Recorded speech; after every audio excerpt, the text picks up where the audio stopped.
steel industry in Egypt, in general. We are not talking about certain factory or certain producer for iron and steel. We are going to talk about the industry in all over Egypt. First, this is the outlines of our project. We are going to talk about the objectives, introduction, the industry analysis, the market volume and market share of iron and steel, market types, the driving factors for supply and demand, and then we are going to talk about the elasticity of the product. Why we've chosen the steel industry to talk about?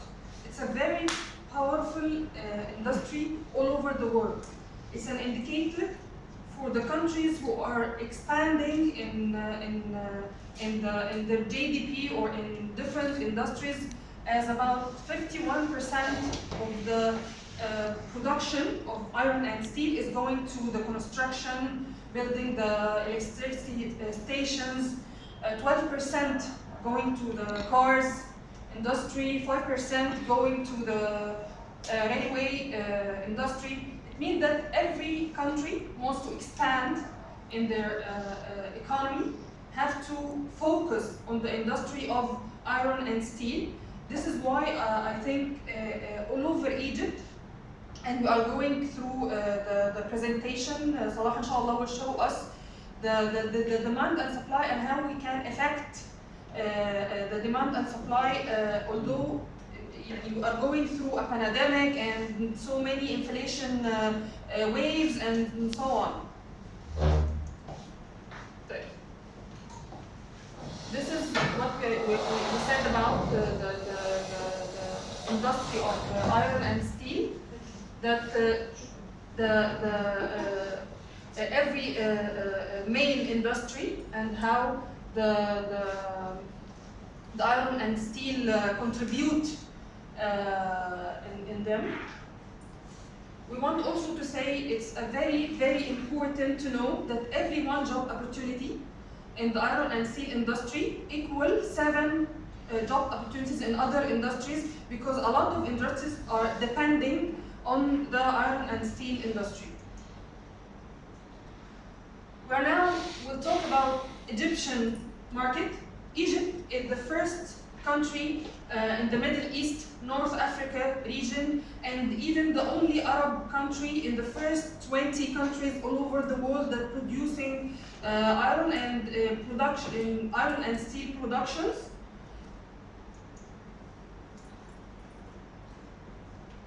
The industry of production, the iron and steel, started in Egypt after the First World War, 1940, by melting the remnant of the war. Then we started our first real factory called Masna Hilwan at the beginning of 50s, and it was depending also on melting the الخردة, melting الخردة يعني, till we went to the creating another types of factories, till we reached now to have 3 types of factories all over Egypt. First factory is producing the iron and steel from the very beginning till the final product. Second type of factories, doing it from the scraps, reproducing the scraps and generating the final product. And the third type called مصانع درفلة الحديد, and they produce about 51% of the whole steel production all over Egypt. We ranked in 2020 as number 19 all over the world in steel production, but in 2020 we went to number 20 in the list of the highest production countries. Of course, we will find the high, the countries that have a high GDP in industries, different industries, are existing in the first levels, like China, European Union, India, Japan, United States, Russia. All of those are industrial countries. Egypt is working well and we are growing in producing the iron, maybe because of the political direction in general, going to the constructions and building العاصمة الإدارية and other new cities.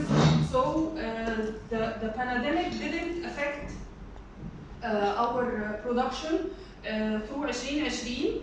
The quantity of our production was 8.2 million tons of steel. زي ما قلنا we were in the top countries of production. التوب countries هم موجودين عندنا China, الاتحاد الأوروبي كانوا موجودين till مصر, Egypt, we are number 20.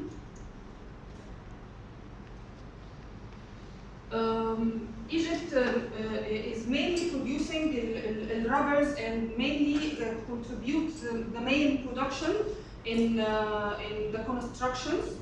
And we are working well in this sector. And هنا بيتكلم عن production rubber steel used.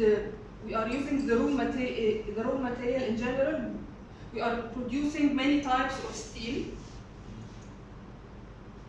And we are going to the testing room. Thank you, Ada.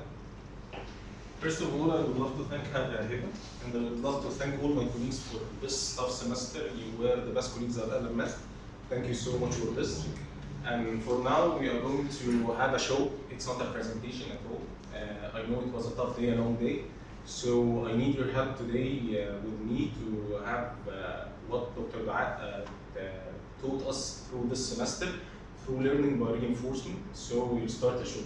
Can you please come here? Mr. Charismatic, please come here.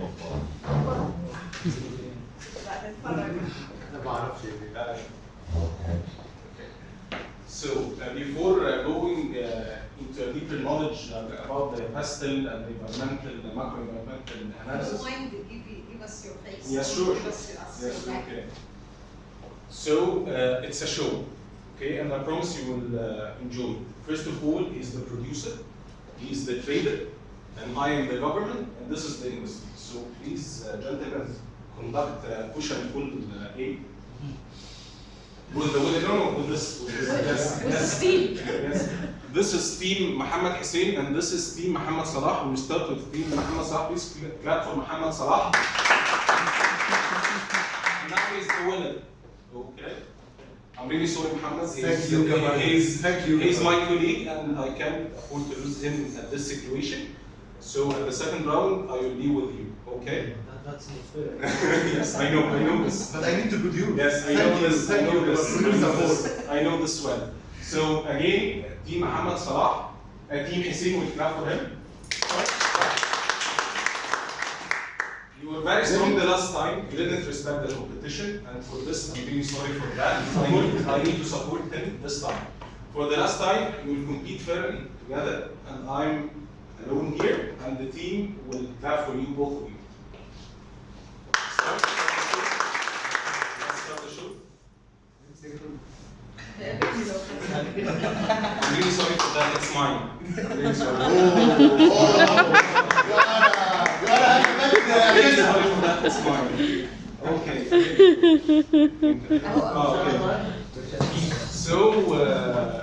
So this story was just defining the economic and the political and the legal part of the pastel. You know, there is a big problem here in the three stakeholders we were talking about. The problem here starts that we have a local production we need to support and we need to stand with. And on the other side, we have a lot of constructions, a lot of projects, and we have the traders. So we are stuck in fulfilling the needs and fulfilling the fair competition between both of the parties. Yeah, as we see, for example, in the slides here, the competition started with industrial manufacturing here in Egypt, that the factories started to increase the prices for no reason. We had the clarification that we increased the prices because that the COVID effect, the pandemic effect, and whatever. And on the other side, the traders had the solution that we can get imported iron steel with a lower price. So it's really making a conflict between both sides. And as my role as a government, as I said in the previous example we had, that I'm trying to maintain between both of these roles. So for example, there is a terminology called anti-dumping duties. The anti-dumping duties simply هي حاجة بالعربي اسمها الإغراق، أو الإغراق ده معناه إيه؟ بمنتهى البساطة that I'm importing a good with a lower price than the market price. Okay? So when this happened in 2017, Tarek Qabil, the trading minister, imposed this rule of this law of dumping duties that the imported goods of steel will be charged with duties and fees for this problem. So it was the game was opened for the factories and the national industry to grow and increase the prices. When it went very tough and aggressive with the industry here in Egypt and the prices went high, the government tried to lower this type of competition. So it eliminated the rule of anti-dumping rule. So there is a place for importing. As Hera said before, that we almost import 20% of our total consumption of steel here in Egypt from other countries like China, Turkey, and other countries. Okay. Other factors that, as I said, it's mine. At the end of the day, you saw. So the government now is trying to build one of the largest steel manufacturing plants. Government has governmental enterprises with a share in the market. Government is focusing on the competition because it needs a share in this competition. Okay. Other problem, Salah will express it very good with numbers and figures and graphs, is the relation of the stocks and how that this industry is facing a problem in the supply and demand. That we have overstock accumulated in the factories, and this is not meeting the demand. I think that we are producing more than what we need. So, and also another problem, that we have a problem with the high energy pricing. It's really a big problem, economical problem in Egypt. Okay. The social, as it seems, it's very simple thing. As you know, we are having a new mega projects in Egypt. The buildings are aging. It's old buildings, so we're trying to build as much as we can, new cities, new projects. And we have abundance of land. We can build, as the government tried to do, one of the biggest plants here in Egypt. So we have the opportunity to build more factories and plants here in Egypt. The technological, as you know, it's very rapid and very fast. We are trying to experience now the automation and digital experience in operating models. But we have a problem that we lack in research fund. We have the difficulty in replacing human with machines, and this will cause a high rate of unemployment, which the government is not ready to afford this now. The legal mentioned that the government decreased the tariffs and the duties of the importing, and also they eliminated the anti-dumping duties. Environmental, we have three important pillars. First of all, the Egyptian 2030 vision. It's matching to the UN SDGs, Sustainable Development Goals. One of the most important pillars is the climate actions, which focuses on the green energy, decreasing the consumption of fossil fuel, and decreasing the emissions coming out from the factories. So this was the pastel model. Regarding the market volume and share, as we can see here, that the highest share for is steel with the green, 42%. Then Swiss steel, then Bishai steel, then Egyptian steel, and then other like Kandir, for example. There's a lot of competitors here in this area, the red area. So this will take us to the market segmentation. As we said, we have two type of segmentation here. Firstly, the imported and the local production. We'll talk here about the imported. In 2021, according to Comtrade, the steel trading was about $3.5 billion. As you see here in 2020, it was very low. So I can ask you, ladies and gentlemen, can you justify why this is very low in importing? COVID. Yes, exactly. Yes, exactly. You are right. So as I said, it's 19% from the total consumption of steel here in Egypt.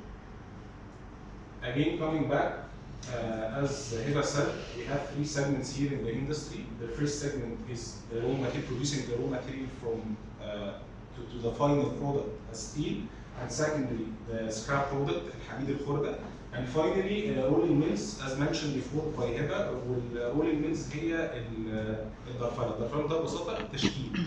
إن أنا, for example, I can use this kind of steel, for example, in manufacturing cars, for example, in manufacturing trains or railways. Okay, so this is a process of manufacturing.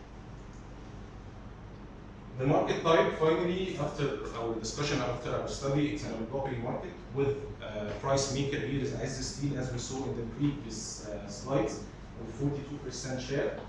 And it's controlled by Azz Steel as a price maker, and the other are followers. So this was my part, and I would like to thank you so much. And here's Mohammed Salah.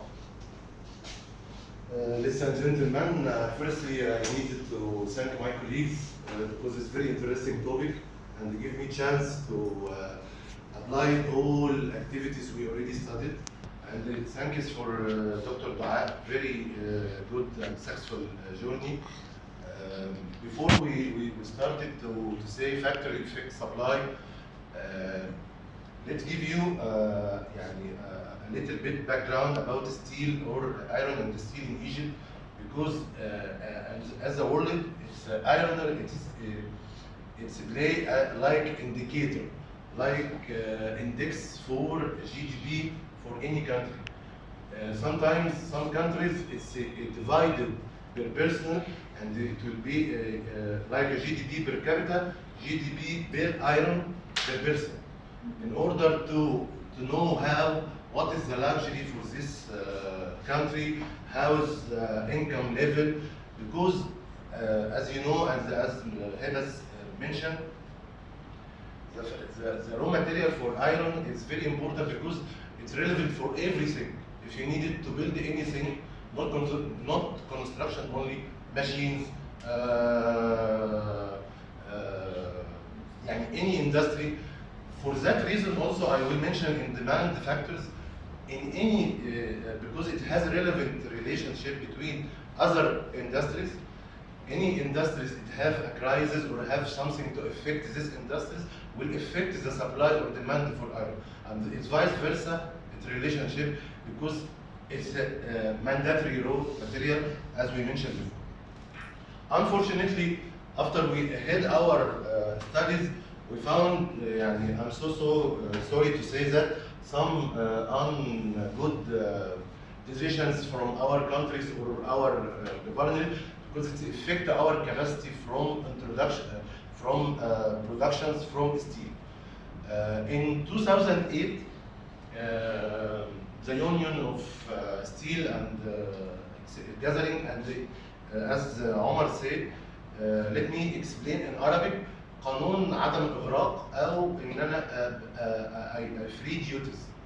But the smart countries like China and Brazil and the USA and the Union Europe, it's set a high rule duties for any importing for steel in order to prevent these countries from anyone to enter this country, and set around 35% or something like this. Unfortunately, we are very smart. We are remove these duties and put it 0%, then we are now open market. We are welcome, we open our shoulders like this for a lot of these countries and biggest countries like this.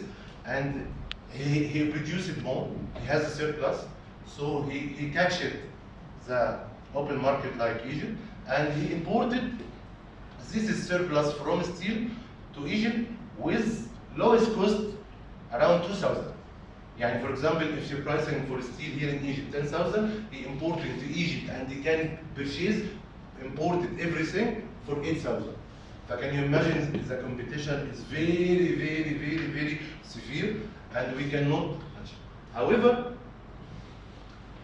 the production for the steel is very huge cost, and this is affects the supply because it's related for as Heda mentions and Omar. There is 3 types of the market or industries type for steel. Let me excuse my language. I need this terminology in Arabic. صناعة متكاملة، صناعة شبه متكاملة، وصناعة الضرفة. الصناعة المتكاملة اللي هي بتبدأ from A to Z، من ساعة ما بجيب الحديد الرو بختزل الأكسيد، بطلع حديد لغاية ما بحطه في الفرن، بعد ما اطلع من الفرن احطه على بلتات اشكله، وبعد ما اشكله ابدا ابيعه. الشبه متكامله اللي هي بتاخده بعد ما طلع من الفرن الضرفه.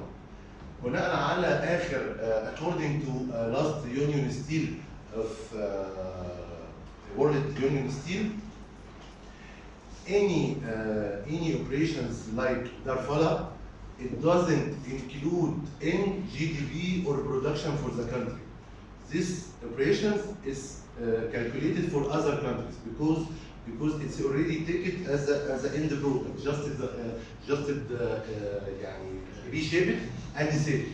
Only calculated in the economy or GDP the whole operations or semi operations. After we see a lot of these factors, let us ask for supply. Unfortunately, with this rates, as I mentioned here, from 2008, 0% on rubber, 0% on pallets, same production. Can I interrupt you for something? Because when we have a certain final product and we export it, it's included in GDP. But we didn't gain that much of this product until we make a more value added, and this product has been processed more in order to increase in its value. But it is included if I sell it in the final stage as a raw material, it is included in GDP. But I didn't get benefit similar to the sand. The sand, I calculated. I totally agree with you, but let me give it to you counter argument about this point, because this is classification put it on the website regarding to Union World Steel. Because why? Let me explain it in Arabic. مرحلة الدرفلة, if you needed to make a darfala, I have to import it some because our raw material, and this raw material is no raw material. It's a finished product. Just I bring it and darfala and sell it. هي بتبقى ألواح، أنا آسفة صراحة، هي بتبقى ألواح حديد وبتروح اماكن بتدخل على مكن اعاده تشكيل مش اكتر. يعني في حاجات كتير مش بغير فيها حاجه، زي الاجزاء اللي بتدخل في صناعه العربيات بتبقى الواح كبيره كده، زي مثلا اسطمبات يعني. اسطمبات. Maybe you mean that it must be included or reconsidered. It will be included, but if you ranking these countries, the union steel ranking, for example, I am importing from China. This is raw material calculated in China, not in Egypt. Only I am calculated for Egypt the full operation and semi-operations. This is, I can give you yes, because when we include in GDP, we include in GDP the final products and services. Okay. This is the meaning of what you're saying. So it's final. So this is one of the factors affect our supply. Let our factories it's working with minimum capacity. In the beginning of this law, with minimum capacity 40%, and now we are working capacity around 50%. This is affect our supply because we are depending on the importing, because the final consumer find in the market the same product, maybe it's a high quality and less price.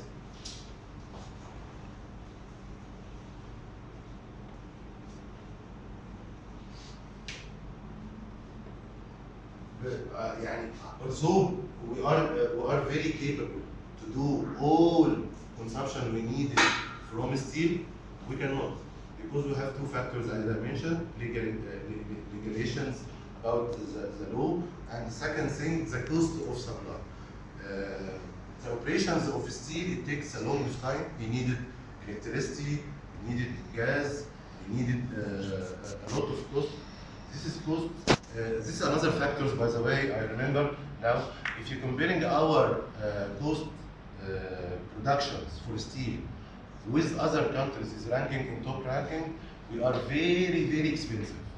And a lot of union steel here in Egypt, he requested a lot of times, several times, we needed to be matching with this cost in order to compete with other market, and nobody listened for this. We have a regulation and we are open market, we have high cost production, so we cannot afford, the factories will be closed and we depended on the import. Can I add something, Salah? And producers claim that this is not very high, as Salah is saying. So at this point, the government is interfering to maintain this competition again and to stop this high rising of prices in Egypt. This is however, recently some of the companies succeeded to export to the globe currently in the last months. I will mention, inshallah. He will mention this. Our studies in global industries, we are talking about Egypt, but we have some How many numbers of industry in Egypt for steel? What? How many numbers of steel industry in Egypt? The How many numbers of companies? companies, يعني big players, five. Yes, One the total pioneer. in the industry. The total in the industry. Do you have the figure? 7 billion point 8. She's asking about the companies that No, they're asking about numbers. number of factories. Numbers of factories? No, we can't. But we have the reference, by the way. We can check the reference. I think we added in the project in the PDF. Yes. This is يعني small thing from our observation regarding our supply. I will conduct it more and for that, but this is pricing and for quantity, and we see our supply. يعني if you're comparing between demanded, we'll find we are demanding more than supply, and then we have a shortage. I will discuss it more in coming slide. Regarding the demand, one of the big factors playing in demand, it's real estate. Real estate, you know, alhamdulillah, يعني, we have a good initiatives and buildings for use and for new capital and everything. We are consume a lot of steel, and this is one of the biggest factors play in affect demand.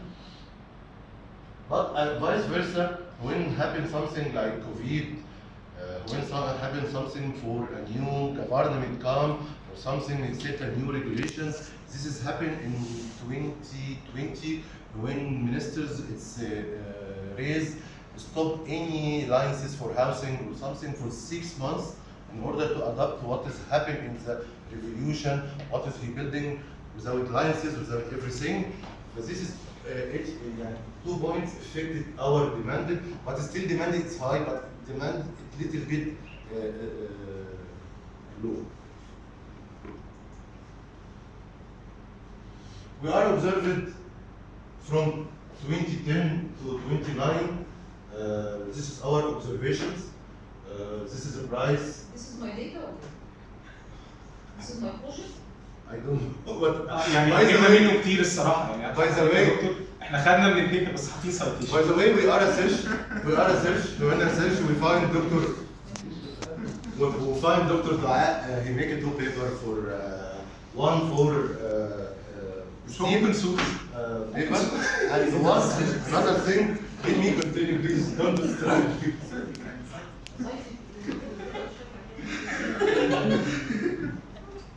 We found 2 papers, one paper for construction, we're talking about cement and steel, another one for steel only, but you are talking about as specific or some companies. Yes. We are talking about all the industry. We have a differentiation a little bit.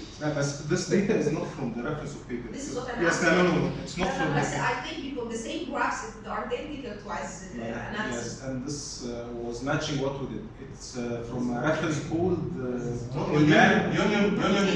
Union Steel World. However, he is the market leader, so there's no that he will shape with the market, Yes. and then this is explained. There are the But same. the number specifically, it's not from the paper. No. I will check it. Yes, yes.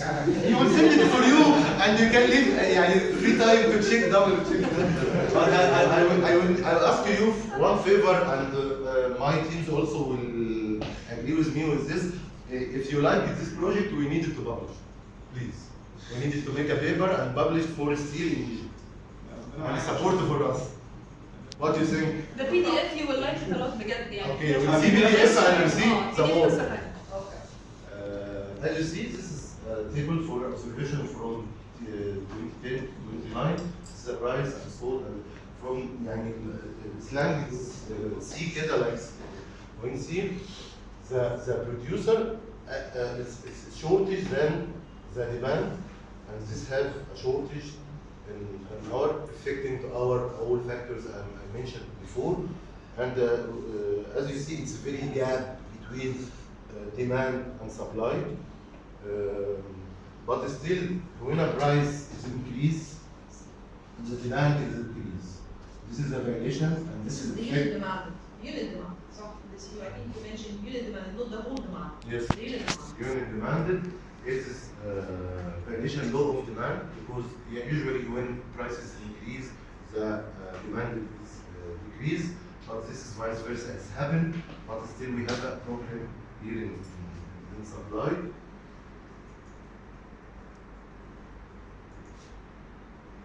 Now we are talking about elasticity, which is an interesting part, because some calculations will show to us what is this product, how is inelastic or elastic, how is effect with price. It's very dynamic. As you know, it's a midpoint calculation. We set the observations and units sold, quantity changes in quantity and change in the price. You see here, we take only the obsolete number, we refer it the minus, so the most years to find the inelastic product, because it's very important and there is no substitute, and it's mandated for everything. At the same, the supply elasticity, how to measure the charge of quantity affecting to price change. We have a big barriers or struggles for this supply. We need, inshallah, our government to maintain and to change this struggle. The conclusion, it's very promising industry. It's very important industry.